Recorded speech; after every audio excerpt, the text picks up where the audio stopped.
Boa noite, amados irmãos em Cristo. É uma alegria novamente podermos estar nesse dia de estudo da Palavra de Deus juntos através da transmissão. Confesso que estamos realmente com saudades, nós da liderança da igreja, a presença dos irmãos, mas sabemos que Deus tem confortado, consolado e em breve, se for da vontade do Senhor, estaremos novamente juntos. Então vamos abrir as nossas Bíblias na carta que nós estamos estudando nessas terças-feiras, Epístola do apóstolo Paulo aos Filipenses, no capítulo 1. Nós estamos ainda nas iniciais, nas saudações de Paulo. Então, Colossenses capítulo 1, verso 1 e 2. Vamos ler apenas esses dois versos. Assim diz a palavra do Senhor. Colossenses 1 e 2. Paulo, apóstolo de Cristo Jesus, por vontade de Deus, e o irmão Timóteo, aos santos e fiéis irmãos em Cristo, que se encontram em Colossos, graça e paz a vós outros da parte de Deus, o nosso Pai. Senhor, nós te louvamos mais uma vez, porque é um privilégio muito grande podermos chegar na tua casa nessa noite para orar ao Senhor, para adorar o Senhor e também ouvir da tua palavra. Recebemos a instrução, o alimento espiritual para as nossas vidas. Sentimos falta dos amados irmãos presencialmente, mas temos o privilégio que o Senhor nos dá de chegar às casas, às residências de nossos amados irmãos e também de amigos que estão assistindo esse trabalho nessa noite. E o nosso pedido sincero, Senhor, é que a tua palavra venha mesmo cheia de graça, de verdade, de simples e fácil compreensão. E assim, para isso pedimos, necessitamos, precisamos do auxílio do Espírito Santo da verdade. Ele que é o autor dessa palavra. Venha mesmo nos iluminar, venha mesmo falar aos nossos corações, revelando aquilo que a ti pertence, a cada um de nós, Senhor, e que a tua igreja reunida nesse momento receba a edificação para o crescimento, para o desenvolvimento da fé. E se há também algum amigo que está nos assistindo, que ainda não tem convicção, certeza, e precisa mesmo, Pai, necessita da salvação, que até hoje seja o dia de salvação. Então entregamos carinhosamente cada vida e esse trabalho em Tuas mãos. Desde já aceita a nossa gratidão, em nome de Jesus. Amém. Muito bem, irmãos, nós estamos já alguns estudos nessa parte inicial e assim chamamos a atenção para as personagens principais dessa carta. E falamos a pessoa do próprio Senhor Jesus Cristo. Ele é realmente a evidência maior da carta. Depois, a pessoa de Paulo, o apóstolo, mesmo o autor da carta. Também a pessoa de Timóteo, de Epáfras, os auxiliares, os apoiadores de Paulo. E estamos na quarta personagem, as pessoas em evidência dessa carta, a quem Paulo destinou. Então aqui no verso 2 diz assim: aos santos e fiéis irmãos em Cristo que se encontram em Colossos, graça e paz a vós outros da parte de Deus, o nosso Pai. Então nós estávamos identificando as pessoas a quem Paulo está escrevendo essa carta. E vimos semana passada que não foi para a carta endereçada ao povo, à população em geral da cidade de Colossos, mas um povo específico, no qual Paulo os chama, né, de os santos e fiéis irmãos em Cristo Jesus, que se encontram realmente em Colossos. Então nós estávamos vendo quem são verdadeiramente esses santos e fiéis em Cristo Jesus. E Paulo, aqui na carta, os identifica, primeiramente, quem eles eram, né, o que eles eram. Faziam parte realmente da população de Colossos, mas espiritualmente falando, aqui no capítulo 1 e verso 13, Paulo os lembra de quem realmente eles eram. Ele diz assim: Ele nos libertou do império das trevas e nos transportou para o reino do Filho do seu amor, no qual temos a redenção e a remissão dos pecados. Então, esse povo aqui, Paulo lembra quem eles eram. Eles eram um povo, como diz aqui, que Paulo diz que alguém os libertou do império das trevas, eram pessoas que viviam em um império. Como fala aqui libertação, eles estavam escravizados no império das trevas. E nós vimos nos últimos estudos que realmente, esse império das trevas, no qual tem um imperador, um rei, um supremo, ou seja, é um reino que tem realmente uma autoridade, é um reino de influência, é um reino mesmo de domínio, de poder, de jurisdição, que pertence ao inimigo das nossas almas, ao diabo, Satanás. Ele é o rei, é o imperador, o príncipe da potestade do ar. Então, ele realmente, essas pessoas estavam à mercê, dominados, escravizados nesse império. E aí o que aconteceu?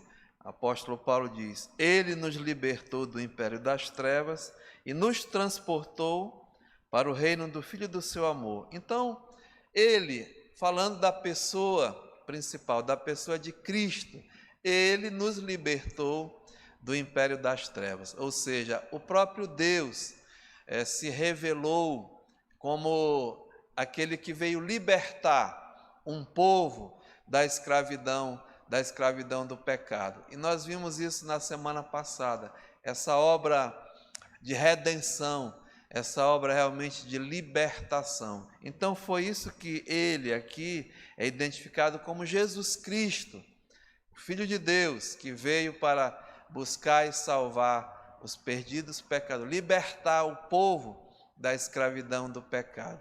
E ele fez isso, através da obra, diz aqui no verso 14, da obra da redenção. Pagou o preço para comprar o escravo, para libertar o escravo, através de um alto preço que foi o seu sangue. E através desse sacrifício, através mesmo do sangue derramado, nos dá o perdão dos pecados, a salvação, a libertação. Então esse povo que outrora estava escravo do pecado, agora liberto do pecado, através da redenção. E foi transportado, uma transportação para o outro reino, como ele diz aqui, para o reino do Filho do seu amor.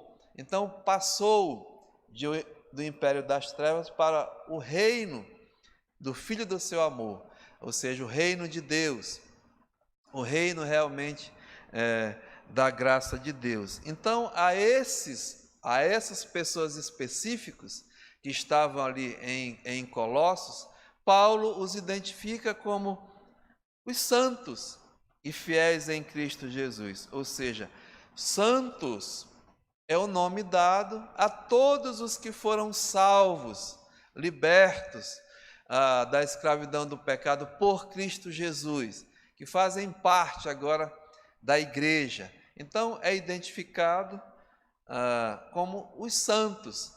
E que nome doce, Santos que vivem e são fiéis em Cristo Jesus. Só para os amados que estão acompanhando, é normal. No primeiro século, a igreja era conhecida como os santos. Eu costumo chamar, os nossos irmãos, todo dia a gente coloca um devocional no nosso grupo, E eu coloco bom dia a todos os santos em Cristo Jesus. Então, santos é o nome dado ao salvo por Cristo Jesus. Ali Paulo fala dos santos em Colossos. Vamos ver alguns outros também que Paulo identifica. Veja Romanos no capítulo 1. Paulo, quando escreve a igreja ali em Roma, no capítulo 1, e no verso 7, Paulo, olha como ele identifica aqueles irmãos ali. Romanos 1,7. A todos os amados de Deus que estais em Roma, chamados para serdes santos. Está vendo? Mesma identificação. 1 Coríntios, a carta aos Coríntios, 1 Coríntios no capítulo 1, olha o que Paulo escreve aqui. Paulo, chamado pela vontade de Deus, 1 Coríntios 1:1, para ser apóstolo de Jesus Cristo, e o irmão Sóstenes, a igreja de Deus que está em Corinto, aos santificados em Cristo Jesus, chamados para ser de santos, com todos os que em todo lugar invocam o nome do nosso Senhor Jesus Cristo, o Senhor deles e nosso. Está vendo? Santos, né? 2 Coríntios, a segunda carta que Paulo escreveu aos Coríntios, no capítulo 1 também, no verso 1, olha, Paulo, apóstolo de Cristo Jesus pela vontade de Deus, e ao irmão Timóteo, à igreja de Deus que está em Corinto, a todos os santos em toda a Acaia. Veja bem, né? Santos. E aos Efésios, lá os irmãos que estavam em Éfeso, olha aqui como Paulo os identifica também. Efésios capítulo 1, verso 1. Paulo, apóstolo de Cristo Jesus, por vontade de Deus, aos santos que vivem em Éfeso e fiéis em Cristo Jesus. Mas aqui, chegamos em Filipenses. Olhe novamente aqui, Filipenses capítulo 1. Paulo e Timóteo, servos de Cristo Jesus, a todos os santos em Cristo Jesus, inclusive bispos e diáconos, que vivem em Filipos.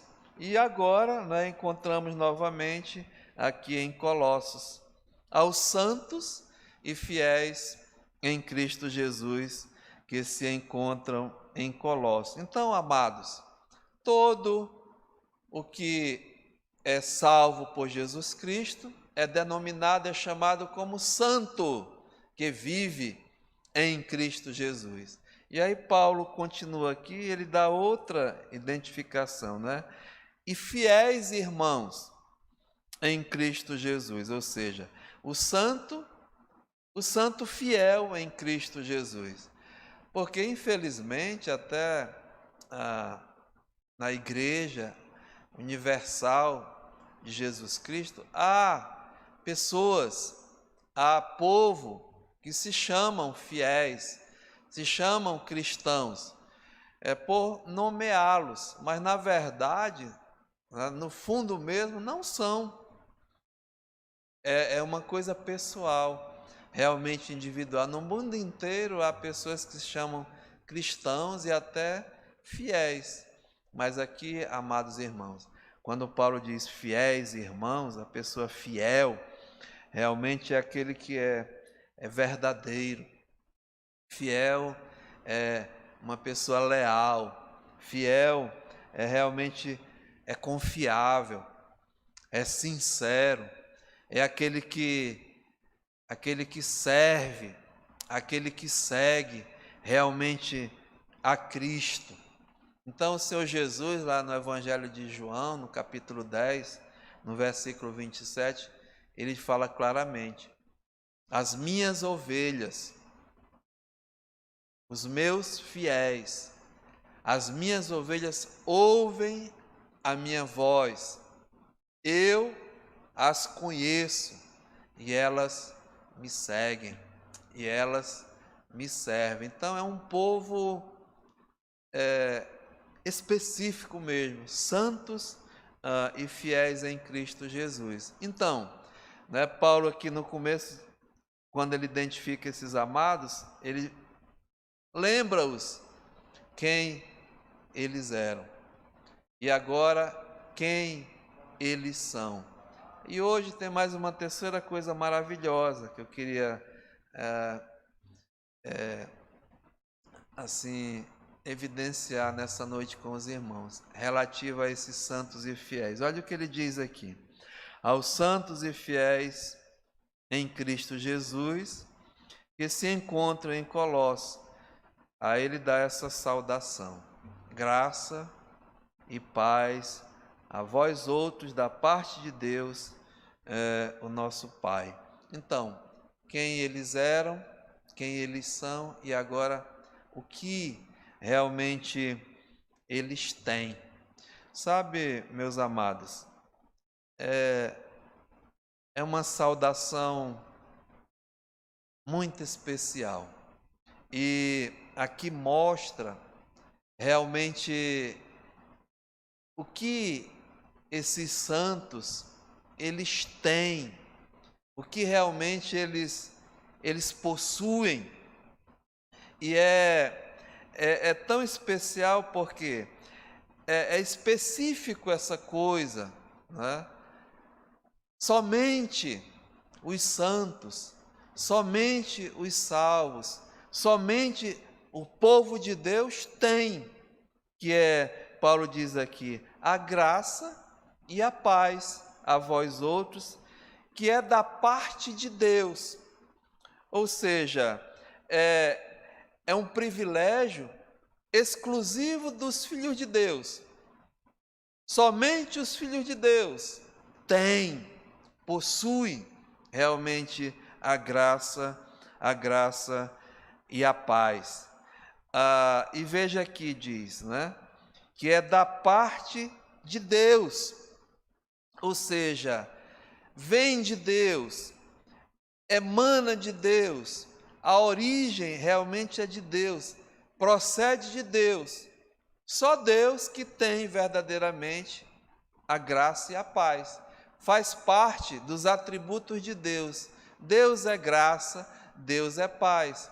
Ou seja, o homem natural, o homem sem Deus, ele não tem a graça de Deus. O homem natural, ele não tem a paz de Deus. Isso é privilégio. Então, hoje à noite, né, nós vamos falar um pouco do que o crente tem, o salvo tem, e até você hoje à noite, que é salvo, que é crente em Cristo Jesus. É para nos animar, é para nos alegrar, é para nos fortalecer. Como o pastor estava falando no início, né? Nós vivemos um mundo mesmo em desgraça, um mundo carente de paz verdadeira. Veja como está as nações, tumultos, medo, insegurança, incertezas, né? É um momento difícil até no nosso país, como nação, no mundo inteiro. Há protestos, há insegurança, enfim, né? Mas no meio disso tudo, há um povo no qual é chamado de santo e fiel em Cristo Jesus, que tem, né? Que tem verdadeiramente a graça e a paz. É exclusiva do povo de Deus. E nós assim podemos lembrar, né? Outrora, amados irmãos, nós nascemos já sem graça, carentes da graça de Deus. Aliás, nós nascemos, né, sem graça nenhuma, sem a graça de Deus. E sem também a paz com Deus. Nascemos em desgraça e na inimizade realmente com Deus. Mas pela graça de Deus, Ele nos dá a sua graça, a graça a graça que nós vamos ver aqui, a multiforme graça de Deus. E pela sua misericórdia Ele nos dá, pela bondade, pelo seu amor, Ele nos deu, Ele nos dá, né, essa graça e essa paz, que transforma um miserável pecador, um escravo, em um filho de Deus, cheio de graça, né? Cheio de paz, realmente com Deus. Então, nós somos agraciados, abençoados. O apóstolo Paulo, escrevendo aos Efésios, lá no capítulo 1, verso 3, ele diz: bendito Deus e Pai de nosso Senhor Jesus Cristo, que nos tem abençoado com toda sorte de bênçãos espirituais nas regiões celestiais em Cristo. Então, amados irmãos, que maravilha, né? Que privilégio nós temos, não só os colossenses, mas todo o povo de Deus tem, né, essa graça e essa paz. Então, assim, eu gostaria de falar alguma coisinha sobre graça e sobre paz. Né? Nós somos finitos, pequenos, mas é tão especial falar dessa graça e dessa paz. Primeiramente, aqui, o apóstolo Paulo, ele é maravilhoso, né? Porque ele coloca na ordem correta a graça e a paz. Primeiramente, vem a graça e depois vem a paz, ou seja, a paz com Deus é o resultado da graça de Deus em nós, né? Então vamos ver o que é realmente a graça de Deus. Sabe, amados irmãos, eu já ouvi muitos pregadores assim, homens experientes, homens de Deus. A gente lê, né, alguma coisa também de homens do passado, pessoas que maravilhosas, mas todos são unânimes nesse ponto. Quando falar da graça de Deus, nós somos realmente insuficientes. E toda vez que se fala da graça de Deus, todo pastor já vi dizendo, termina no bom sentido que não termina, né? A graça de Deus ela é infinita, mas nós saímos até decepcionados quando termina uma mensagem. Jamais em 50 minutos, 1 hora, nós vamos assim preencher o que é a graça de Deus. Mas graça realmente é dom, graça é dom, é presente, é favor. E nós aprendemos, né, em teologia, ou seja, é pregado, graça é um dom, é um presente, é um favor imerecido. Ninguém merecia a graça de Deus. Eu peguei duas definições, nesses dias eu estava lendo 2 livrinhos. Um é do pastor Abraham Buff, de 1768. Ele escreveu um livro chamado O Reinado da Graça, no qual ele define como graça assim: graça é o eterno e absolutamente livre favor de Deus, concedido a pessoas indignas, e culpadas. Pessoas indignas e culpadas, na doação de bênçãos espirituais e eternas. Olha só, né? É o favor de Deus concedido, dado, presenteado a pessoas indignas e culpadas. Ou seja, a essas pessoas foram doadas bênçãos espirituais e eternas. Outro livrinho também de um pastor do século 18, 17, chamado A.W. Pink. Ele diz assim: é o favor de Deus, veja, favor, presente, né? Um dom, é o favor de Deus demonstrado a pessoas que não só não possuem merecimento próprio, mas são totalmente merecedoras do inferno. Então, amados, né, nós podemos assim compreender um pouquinho que graça, ou seja, o Deus de toda a graça, Deus é graça, mas Ele deu, demonstrou, né, doou, presenteou pessoas imerecedoras, pessoas que não mereciam a sua graça, pessoas que eram inimigos dele, pessoas que estavam fadados mesmo à condenação eterna, ao inferno. Então, aprove a Deus, pela sua graça, né, doar, dar, presentear a essas pessoas. Então, a palavra de Deus fala, né, que isso é graça, é favor imerecido. E assim, olhando, é fácil ver. Eu, pessoalmente, particularmente, quando a gente começa mesmo a entender, a perceber que desde que nós nascemos, o que nós somos, diante de Deus, pecadores, homens e mulheres imerecedores, inimigos de Deus, blasfemadores, iníquos, defraudadores, transgressores, ofensores a Deus, inimigos de Deus. A palavra de Deus, ela classifica mesmo isso como pecado e dá há uma lei sobre isso, né? Uma ordem, uma determinação. O salário do pecado é a morte, e a morte eterna, a morte espiritual, a separação eterna de Deus. E justamente, Deus faz isso justamente, mas a graça de Deus, a palavra de Deus diz, né? Essa graça que é multiforme.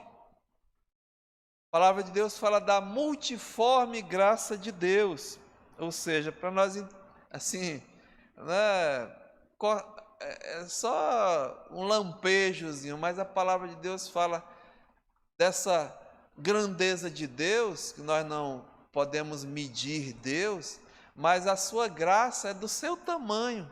E na Bíblia nós encontramos assim definições como a multiforme graça de Deus. Se você ver aqui em 1 Pedro, no capítulo 4, 1 Pedro capítulo 4, no versículo 10, diz assim a palavra de Deus, olha: servi uns aos outros, cada um conforme o dom que recebeu, o presente que recebeu. Pedro está tratando o relacionamento entre irmãos, de servir uns aos outros, cada um conforme o dom que recebeu. Como bons despenseiros, como bons trabalhadores, veja, da multiforme graça de Deus. Ou seja, a multiforme graça de Deus assim, significa as várias formas, os vários aspectos, os vários estados que a graça de Deus possui, como podemos expressar, como ela se manifesta, dos vários modos que ela é. Então, isso que é a multiforme, né, graça de Deus. Ou seja, e esse Deus, ele é tão grande, é tão multiforme, que o Pedro, logo mais à frente no capítulo 5, e no versículo 10, ele diz assim: ora, o Deus de toda a graça, né, a completa graça, o Deus de toda a graça, que em Cristo Jesus vos chamou à sua eterna glória, depois de terdes sofrido um pouco, Ele mesmo vos há de aperfeiçoar, firmar, fortificar e fundamentar. Então veja, né? O Deus de toda graça, a multiforme graça de Deus. Então vamos ver algumas coisas, né? algumas características, algumas formas realmente dessa graça de Deus. Eu gosto muito aqui, que nos dá uma diretriz, uma direção. Abra sua Bíblia em Tito, capítulo 1, a carta do apóstolo Paulo a Tito, é no capítulo 2, que ele fala realmente dessa graça de Deus. E aqui podemos ver algumas formas, né, alguns aspectos dessa graça de Deus. Então, no versículo 11, Paulo diz assim, olha: porquanto a graça de Deus se manifestou salvadora a todos os homens, educando-nos para que, renegadas a impiedade e as paixões mundanas, vivamos no presente século sensata, justa e piedosamente, aguardando a bendita esperança e a manifestação da glória do nosso grande Deus e Salvador, Jesus Cristo, o qual a si mesmo se deu por nós, a fim de remir-nos de toda iniquidade e purificar para si mesmo um povo exclusivamente seu e zeloso de boas obras. Diz estas coisas, exorta e repreende também com toda a autoridade, e ninguém te despreze. Então, Paulo aqui fala de 3 formas, né, 3 manifestações dessa graça de Deus. E a primeira, meus amados, está aqui no verso 11, ele diz: porquanto a graça de Deus se manifestou salvadora a todos os homens. Então, primeiramente, a graça salvadora, né? A graça de Deus, ela se manifestou salvadora, ou seja, Deus, né, revelou-se aos homens, revelou que Ele era graça, essa graça maravilhosa, através da manifestação dela.